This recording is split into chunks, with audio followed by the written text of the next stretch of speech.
I'm in between jobs on the motor. I got a few things that I'm waiting on before I can move forward.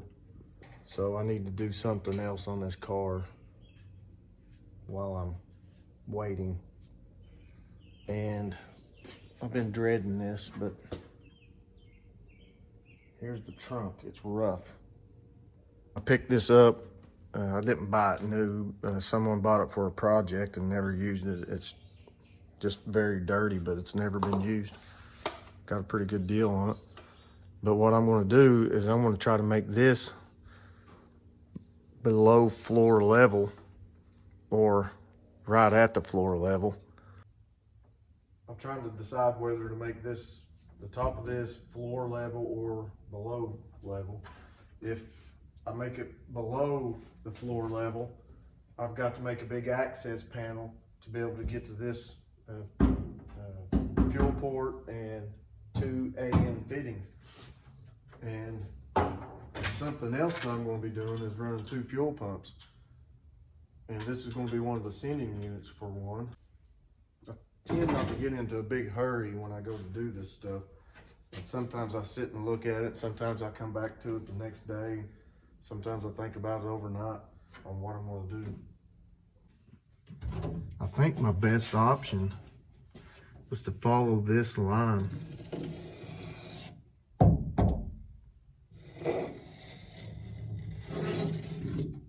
All the way around.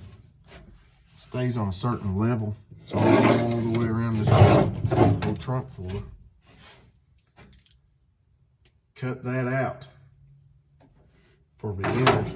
Get rid of all this old metal that I don't need. Clean up the edges really well. Then put my tank back up in here. And then build the floor to the tank. I believe that's what I need to do. This tank has never had gas in it, so I'm not afraid to grind around it, cut on it, or weld on it.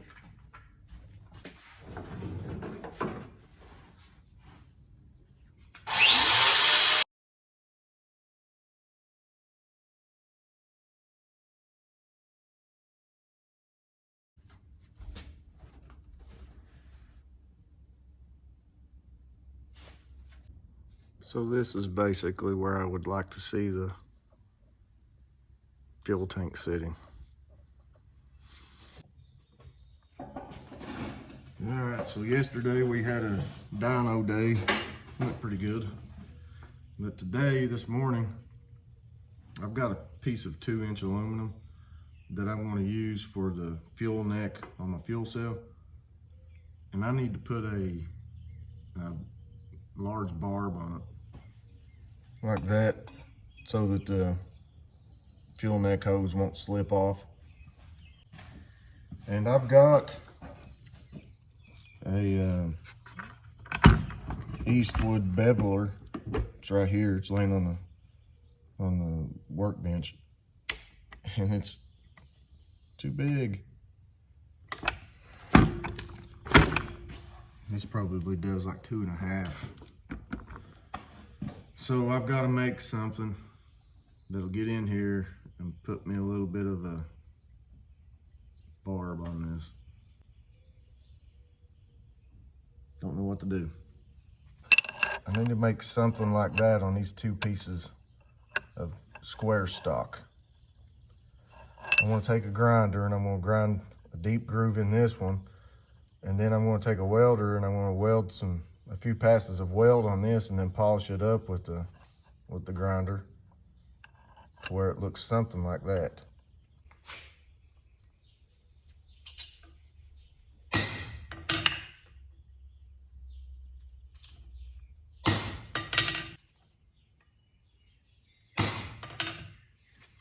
So that's, I don't know how many hits that is. 5 or 6. It's already starting to work.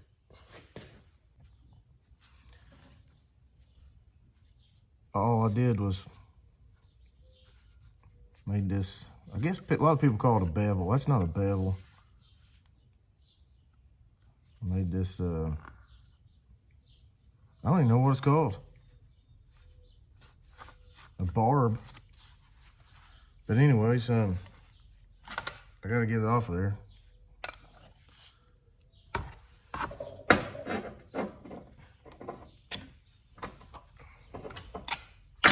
It's still good to use for later.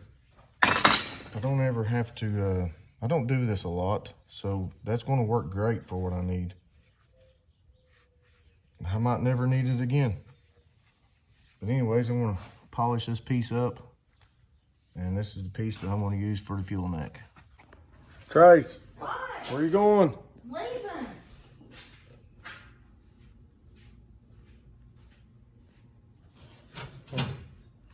All right, my nephew said if it's got a sump on it, you can't put it on the side. All right, so the sump needs to be in the back when all the fuel rushes to the back in case it gets dangerously low. So this is how it's going to be. Got to make this connect down in there to the tank. We got it all prepped, we got it cut, putting it on about a 45-degree angle. And I thought about tack welding it on and going to trying it. And nephew said just go for it. So we're just gonna go for it. Hopefully it works. I don't care.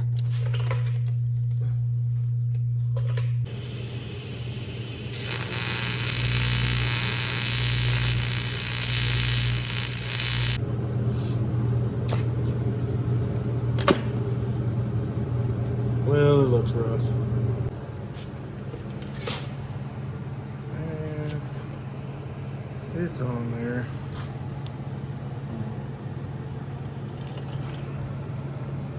No, well, it is what it is. This is about where it's going to sit. And got the fuel neck in it. Looks pretty good. This is what I come up with. It don't need a support or anything. It's fairly strong, stout. I welded two 1-inch angle irons on the back side of this. So now I'm going to come in and put at least one, probably 4 good bolts in here. Probably just do one on each corner. And then put a couple good anchors in the back. Should be good enough.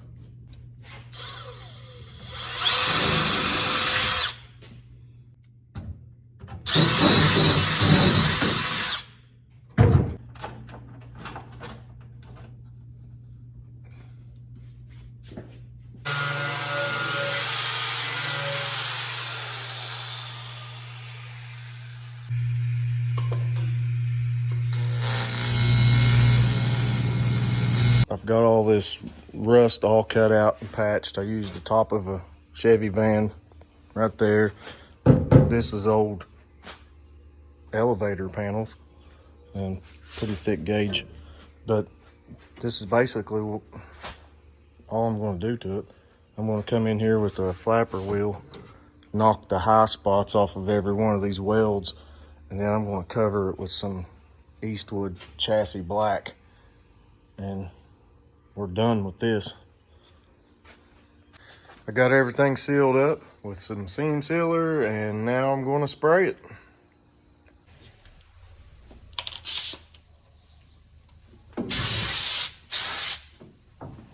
Don't have to be anything special at all.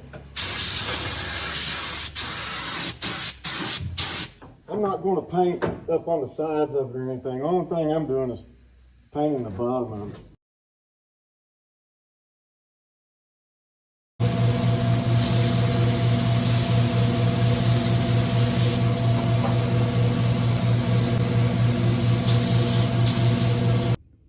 Well, here it is this morning, all sealed up and painted. I did underneath it also, the same. But anyways, got to put the gas tank back in it. But before I do, I'm going to install a sending unit and a walbro 450. But that'll be next time. This is it for today. Thanks.